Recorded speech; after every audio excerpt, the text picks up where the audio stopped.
एक व्यक्ति घर पर आता है, आकर के अपने 6 महीने के बच्चे को अपने साथ में बिठाता है और अपनी पत्नी से खाना मांगता है। पत्नी खुशी खुशी ला कर के खाना देती है और वो व्यक्ति खाना खा लेता है। खाना खाने के बाद अचानक से वो ज़मीन में गिर जाता है। पत्नी समझ नहीं पाती कि आखिर क्या हुआ। पत्नी घबराकर अपने देवर को फ़ोन लगाती है। अपने देवर को जैसे ही फ़ोन लगाती है, फ़ोन लगा कर के कहती है कि भैया आप जहाँ पर भी हो फटाफट से घर पर आ जाओ, आपके भैया को पता नहीं क्या हुआ है, अचानक कुर्सी से बैठे बैठे खाना खाते खाते ज़मीन में गिर पड़े हैं। मुझे बहुत घबराहट हो रही है, आप जहाँ भी हो जल्दी से आ जाओ।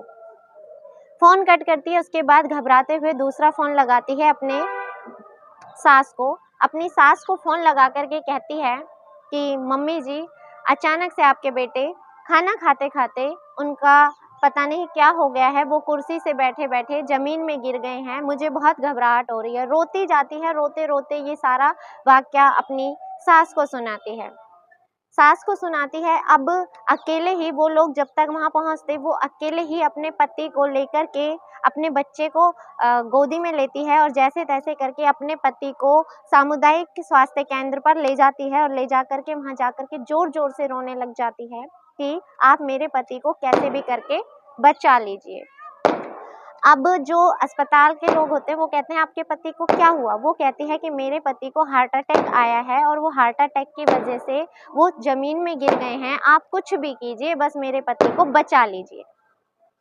डॉक्टर्स कहते हैं कि आप इन्हें बड़े हॉस्पिटल में ले जाएँ, यहाँ पर इतनी ज़्यादा सुविधाएँ नहीं हैं। अब वहाँ के अस्पताल के जितने भी लोग होते हैं वो ऐसा ही बताते हैं और वो उसे लेकर के दूसरे अस्पताल में पहुँच जाती हैं। वहाँ जाने के बाद अब जब इलाज शुरू किया जाता है तो पता चलता है कि वो बोलते हैं कि आपने लाने में देर कर दी, अब हम इन्हें नहीं बचा सकते, इनकी मौत हो चुकी है। तब तक घर वाले वहाँ पर पहुँच जाते हैं, सास पहुँच जाती है, देवर पहुँच जाते हैं, उनके चाचा ससुर पहुँच जाते हैं और पत्नी का रो रो कर बुरा हाल हो रहा होता है। अब सब सांत्वना दे रहे होते हैं, लेकिन जैसे ही लाश को ले जाने के लिए कहा जाता है, अस्पताल वाले उन्हें बोलते हैं, तो अचानक ऐसा कुछ होता है कि घर वाले जिद करने लगते हैं कि हमें लाश का पोस्टमार्टम करवाना है। यहाँ से पूरा का पूरा केस बदल जाता है कि ये हार्ट अटैक था या कोई मौत। नमस्कार, मैं ज्योति गौड़ और आज की सच्ची घटना है उत्तर प्रदेश के बिजनौर की। यहाँ पर एक व्यक्ति रहता था जिसका नाम था दीपक, जो कि साल 2021 में उसकी नियुक्ति जवान के पद पर हुई थी, लेकिन उसने उसे छोड़ करके रेलवे में नौकरी करने का ठान लिया। उसने रेलवे की नौकरी ज्वाइन कर ली। रेलवे की नौकरी ज्वाइन करने के बाद वो घर में अच्छे से अपने परिवार के साथ रहता था। वो एक शादी में जाता है। शादी में उसकी मुलाकात एक शिवानी नाम की लड़की से होती है। शिवानी अपनी बुआ के यहाँ किसी रिश्तेदारी में वहाँ आई हुई होती है। जब वो आती है तो वो उसे देख करके पसंद करने लगता है। लड़की को वो इतना पसंद करता है कि तुरंत अपने प्यार का इजहार कर देता है और प्यार का इजहार करने के बाद शादी का प्रस्ताव रख देता है। लड़का सरकारी नौकरी वाला होता है, सुंदर होता है, घर वाले भी मान जाते हैं। दोनों की पसंद की शादी हो जाती है। शादी खुशहाल चल रही होती है, सब सुखी से रह रहे होते हैं। कुछ समय बाद उनके घर में एक मासूम सी प्यारा सा बेटा होता है, जो अब 6 महीने का रहा होगा। लेकिन अब दोनों पति पत्नी इस बात को लेकर झगड़ने लगते हैं कि उन्हें जॉइंट फैमिली में नहीं रहना। शिवानी की डिमांड थी कि मुझे यहाँ से अलग जा कर के रहना है। दीपक कहते हैं कि ठीक है, अगर तुम यहाँ नहीं रहना चाहती तो घर में कलेश नहीं करो, मैं तुम्हें कहीं बाहर ले जा कर के रख लूँगा। पर सास भी परेशान हो जाती है। आखिरकार सास बोलती हैं कि ठीक है बेटा, रोज़ रोज़ कलेश होने से अच्छा है आप इसे लेकर के जहाँ आपकी नियुक्ति है वहाँ ले जाओ और तुम लोग दोनों सुखी से जीवन यापन करो। वो उसे लेकर के आ जाता है।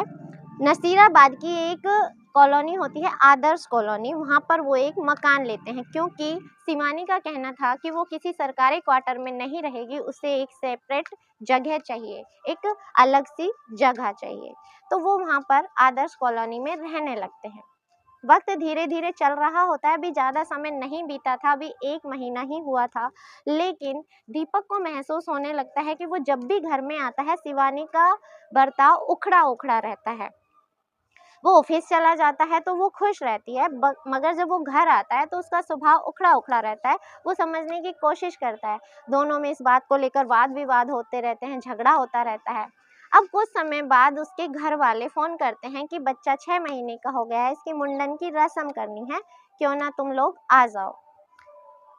पत्नी जिद पर अड़ जाती है कि मैं कुछ भी हो अपने बेटे को लेकर के वहाँ नहीं आऊँगी। बेटा कहता है कि उनका भी हक बनता है अपने पोते पर, मैं उसे लेकर के जाऊँगा। अब बात बिगड़ जाती है, दोनों में लड़ाई झगड़ा होता है, लेकिन वो अपनी ड्यूटी पर चला जाता है। अब ड्यूटी पर जाने के बाद 4 अप्रैल का ये वाक़या था। वो घर पर जब वापस आता है तो अपनी पत्नी से खाना माँगता है, पानी माँगता है। पत्नी खुशी-खुशी उसके लिए खाना परोसती है। खाना परोसने के बाद वो उसे खाना दे देती है। वो खाना खाता है, खाना खाने के बाद अचानक से बेहोश होकर के ज़मीन में गिर जाता है। उसके बाद जैसा कि मैं आपको कहानी सुना चुकी हूँ कि वो अपने देवर को फ़ोन लगाती है, सास को फ़ोन लगाती है, उसे अस्पताल ले जाया जाता है और अस्पताल में आखिरकार उसे मृत घोषित कर दिया जाता है। अब जैसे ही लाश को ले जाने के लिए कहा जाता है, अचानक से कहते हैं एक फ़िल्मी कहानी की तरह एक सीन होता है कि जो वो देवर होते हैं, उनके दिमाग में मुस्कान रस्तोगी वाला जो मेरठ में अभी एक केस हुआ था कि अपने प्रेमी के साथ मिलकर के उसने अपने पति की हत्या कर दी, वो चीज़ सामने आती है और अचानक से उनके जो सर के ऊपर जो कफ़न उड़ाया जाता है या कपड़ा होता है, वो हट जाता है और उसके गले पर उसे निशान दिखाई दे जाता है। अब देवर जिद पर अड़ जाता है कि हम तो लाश तभी लेकर जाएँगे तब लाश का पोस्टमार्टम हो जाएगा। अब पत्नी और ज़ोर-ज़ोर से चीखने लगती है कि मेरा सुहाग तो उजड़ गया है, मैंने अपना पति तो खो दिया है, अपने पिता के बच्चे को तो खो दिया है, लेकिन मैं मरने के बाद इनकी चीर-फाड़ नहीं होने दूँगी। मैंने सुना है कि मरने के बाद जब पोस्टमार्टम किया जाता है तो पूरे शरीर को चीर-फाड़ दिया जाता है, टुकड़े-टुकड़े कर दिए जाते हैं, अलग कर दिया जाता है। मैं उनकी आत्मा को दुखी नहीं करना चाहती, मैं किसी भी हालत में इनका पोस्टमार्टम नहीं होने दूँगी। अब घर वालों का शक और ज़्यादा बढ़ जाता है। उसका रोना चीखना अलग चालू हो जाता है, लेकिन वो जिद पर अड़ जाते हैं और उसका भाई और चाचा पुलिस कंप्लेंट कर देते हैं और पुलिस कंप्लेंट में एक कंप्लेंट रजिस्टर कराई जाती है और पोस्टमार्टम के लिए लाश को भेज दिया जाता है। अब जब पोस्टमार्टम की रिपोर्ट सामने आती है तो एक चौंकाने वाला खुलासा होता है, जिसमें उन जो दीपक थे उनकी मौत किसी हार्ट अटैक से नहीं हुई थी, बल्कि उन्हें नशीला पदार्थ खिलाया गया था। नशीला पदार्थ खिलाने के बाद उनका गला घोटा गया था और दम घुटने की वजह से उनकी मौत हो गई। अब घरवालों से पूछा जाता है आपको किस पर शक है, तो वो कहते हैं हमें हमारी भाभी पर शक है। अब तुरंत पुलिस भाभी को उठा लेती है। अब भाभी को उठाया जाता है, भाभी कभी कुछ कहानी बनाती है, कभी कुछ कहानी बनाती है, ऐसे ही कहानियों का सिलसिला चलता रहता है, लेकिन पुलिस को चाहिए थी असली कहानी। अब बात आती है कि ऐसा क्या हुआ था, तो जब शिवानी से कड़ी पूछताछ की जाती है तब वो कहती है कि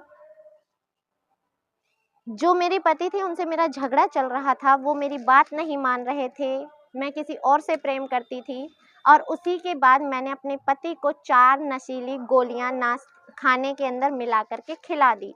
जब वो होश में नहीं रहे, वो खड़े होकर के जाने लगे तो वो बेहोश होकर के गिर गए और जैसा कि शिवानी कहती हैं कि उसका जो राइट हैंड था वो कुछ सालों पहले टूट गया था, मतलब वो ज़्यादा काम में नहीं आता था, तो सारे काम वो उल्टे हैंड से किया करती थी, लेफ़्ट हैंड से किया करती थी। तो वो अपने लेफ़्ट हैंड से उनका गला घोंटती है और हत्या कर देती है। अब मामला पुलिस दर्ज कर लेती है। अब समझ नहीं आता कि वो अकेली थी या उसके साथ कोई और भी शामिल था। उसके प्रेमी के ऊपर शक जताया जाता है, लेकिन वो जो प्रेमी होता है वो शिवानी को पहचानने से ही इनकार कर देता है कि मैं तो इसको जानता ही नहीं हूँ। अब शिवानी बार बार अपने बयान बदलती रहती है। वहाँ का जो पुलिस प्रशासन है वो भी सोच में पड़ जाता है। अभी खुल करके कोई मामला सामने नहीं आया। घर वालों का एक इल्ज़ाम और है कि शिवानी ने ऐसा उसकी नौकरी पाने के लिए, उसकी सरकारी नौकरी पाने के लिए और उसका जो मरने के बाद जो उसे फंड मिलता उसके लिए इस हत्या को कर दिया। अब बात सिर्फ इतनी सी है कि हो क्या रहा है समाज में कि अब तो पुरुष भी सावधान नहीं हैं। पहले सिर्फ पत्नियां मजाक किया करती थी, मजाक में पत्नियों को उल्टा सीधा कहा जाता था, लेकिन अब तो जब से मुस्कान और सौरभ का कांड हुआ है तब से लोगों में भय बन गया है। पत्नियां मजाक में पति से कहती हैं कि मैं तुम्हें नीले ड्रम में डाल दूंगी, मैं तुम्हें सीमेंट में चुनवा दूंगी, मैं तुम्हारा कत्ल करवा दूंगी। मजाक में कही हुई बात से भी बहुत सारे केस ऐसे आ रहे हैं कि पुरुष अपने आप को सुरक्षित महसूस नहीं कर रहे। इस कहानी को सुनाने का उद्देश्य आपको दुखी करना या परेशान करना नहीं, बल्कि जागरूक करना है कि अब तो बहुत सारी ऐसी सुविधाएं मांगी जा रही हैं, कानून से अपील की जा रही है कि जितने कानून महिलाओं के लिए बनाए गए हैं उनमें से कुछ कानून ऐसे भी बनाए जाएं जिसमें पुरुष भी सुरक्षित रह सकें, क्योंकि अब तो हर पुरुष जाति शादी के नाम से भी डरने लगी है। कब किसके साथ क्या हो जाए कुछ पता नहीं चल रहा। कानूनी रूप से कार्रवाई हो रही है, कानून बनाने पर भी बातचीत हो रही है। ऐसा कुछ ज़रूर जल्द होगा जिससे इस चीज़ से छुटकारा पाया जा सकता है, मगर तब तक के लिए आप स्वस्थ रहें, सुरक्षित रहें। तब तक के लिए मुझे इजाज़त दीजिए। मिलते हैं अगली किसी सच्ची घटना के साथ। तब तक के लिए जय हिंद, जय भारत।